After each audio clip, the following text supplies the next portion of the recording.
আসসালামু আলাইকুম সবাইকে। এই মুহূর্তে আছি জাহাঙ্গীরনগর ইউনিভার্সিটিতে। ছোট ভাইয়ের ভর্তির উদ্দেশ্যে আসছিলাম। So And this is my campus. So I am on my campus right now.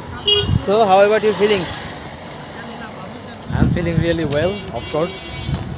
Because of you are right now student at Jahangirnagar university, right? Yes. So what is your department? আমি তো এখন Public পাবলিক administration অ্যাডমিনিস্ট্রেশনে এ। হইলাম। লোক প্রশাসন যেটা বলে বা জনপ্রশাসন যাই বলেন। ওকে। সো এটাই আমার হ্যাঁ কি বলে এটারে ডিপার্টমেন্ট। হ্যাঁ বহুত গরম এখানে। So হ্যাঁ, একটু গরমে আমি গরম আছে অস্থির। এখানে। আর আমরা দুই ভাই এখন খুঁজতেছি আমাদের আমি খুঁজতেছি আমার বড় মামারে। উনি কোথায় গেল? ওনাকে আমি খুঁজে পাচ্ছি না। উনি ক্যাফেটেরিয়া আসতে বলছে, এটাতে মনে ক্যাফেটেরিয়া। বাই দ্য ওয়ে, আমি এখানে আসছিলাম 2014-তে, যখন আমি এক্সাম দিয়েছিলাম তখন। আর মাঝখানে